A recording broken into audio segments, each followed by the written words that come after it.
A temporada de 2025 da Fórmula 1 tem sido para a Ferrari um turbilhão de expectativas frustradas, ajustes emergenciais e problemas técnicos que, a cada corrida, parecem escancarar um dilema mais profundo do que simples erros de acerto. O cerne da questão está na suspensão, um elemento que, à primeira vista, poderia ser interpretado apenas como mais uma parte mecânica do carro, mas que na SF25 se tornou o epicentro de um efeito dominó que vem comprometendo ritmo, consistência e até mesmo resultados que, no papel, deveriam ser garantidos. O carro nasceu com uma filosofia ousada, abandonando o arranjo anterior para adotar suspensão pull rod tanto na dianteira quanto na traseira. A decisão tinha um propósito claro: otimizar o fluxo aerodinâmico, baixar o centro de gravidade e gerar mais eficiência em curvas rápidas. No entanto, ao levar essa configuração para a pista, a Ferrari encontrou um paradoxo. A suspensão traseira, projetada para ser mais macia, trazia ganhos significativos de tração em curvas lentas, ajudando o carro a sair das curvas com força e reduzindo o desgaste dos pneus em certas condições. Mas a vantagem vinha acompanhada de um preço alto. Em alta velocidade, a traseira mergulhava demais, o famoso squat, fazendo o assoalho do carro tocar o chão com frequência, desgastando a prancha de madeira, o skid plank, de forma acelerada e perigosa. O episódio mais emblemático dessa fragilidade aconteceu no GP da China, quando Lewis Hamilton foi desclassificado por desgaste excessivo do skid plank. A imagem do comissário mostrando o ponto crítico da prancha virou símbolo de um problema que, até então, muitos pensavam ser apenas um ajuste fino de altura. Na prática, significava que a Ferrari precisaria correr com o carro mais alto para evitar novas punições. E, em um esporte onde milímetros de altura influenciam diretamente na pressão aerodinâmica, esse aumento se traduzia em perda de carga, perda de aderência e, inevitavelmente, perda de tempo. Para compensar, os engenheiros começaram a testar uma traseira mais rígida, mas isso abria outro problema. O carro passava a escorregar mais em curvas lentas, justamente onde antes tinha sua maior virtude. O dilema se instalou e parecia que, qualquer que fosse a solução escolhida, a Ferrari sempre perderia algo. A situação se agravou porque a geometria da suspensão não podia ser radicalmente alterada no meio da temporada sem grandes modificações estruturais. O projeto original havia sido liderado por Enrico Cardilli, diretor técnico que deixou a equipe no meio do ano, deixando para Loic Serra a missão de corrigir um problema que não era de fácil solução. Qualquer mudança significativa na ancoragem da suspensão exigiria redesenhar o compartimento da caixa de câmbio e áreas adjacentes, algo inviável dentro do calendário apertado da Fórmula 1. Com isso, a equipe foi obrigada a buscar soluções paliativas, pequenas atualizações, ajustes de molas, barras e mapeamento da direção assistida, tentando extrair mais estabilidade sem comprometer totalmente a filosofia do carro. E a direção assistida, por sinal, também entrou na lista de dores de cabeça. O sistema hidráulico redesenhado para acomodar a suspensão dianteira pull rod apresentou comportamento instável em condições de pista molhada. Em corridas com chuva, os pilotos relataram sensação de desconexão entre o comando do volante e a resposta das rodas, algo perigoso e que reduz a confiança para atacar curvas de alta.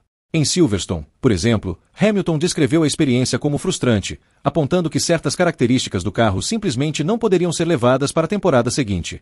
Charles Leclerc, mais discreto nas palavras, também deixou escapar em entrevistas que o SF25 tinha um comportamento difícil de prever em determinadas situações.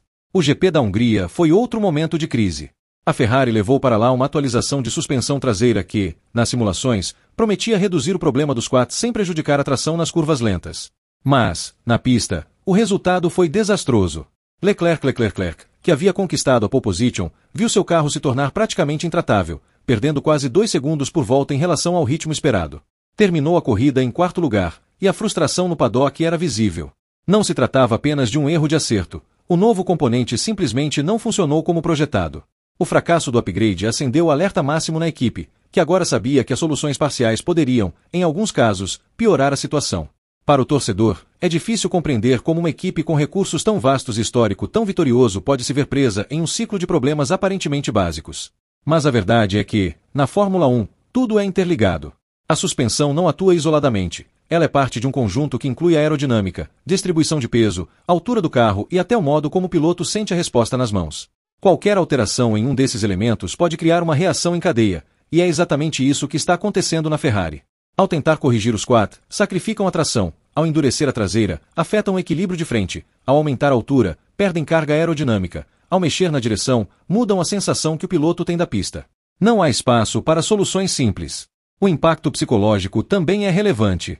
Hamilton, recém-chegado à Ferrari, esperava encontrar um carro competitivo e com margem de evolução. Em vez disso, se deparou com um projeto no limite da sua filosofia, onde cada ajuste parece um jogo de perde-ganha. Leclerc, que já viveu anos de altos e baixos com a equipe, parece mais resignado, mas também demonstra sinais de desgaste. A pressão interna aumenta, e com ela vem a urgência por respostas. O departamento técnico sabe que precisa agir rápido, mas também entende que as soluções definitivas talvez só possam vir no carro do próximo ano. Enquanto isso, o campeonato segue, e cada corrida sem solução concreta significa pontos desperdiçados e chances menores no Mundial.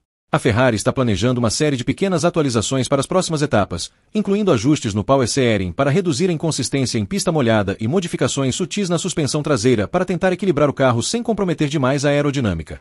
Mas, dentro da própria equipe, há um entendimento de que essas mudanças dificilmente transformarão o SF25 em um carro dominante.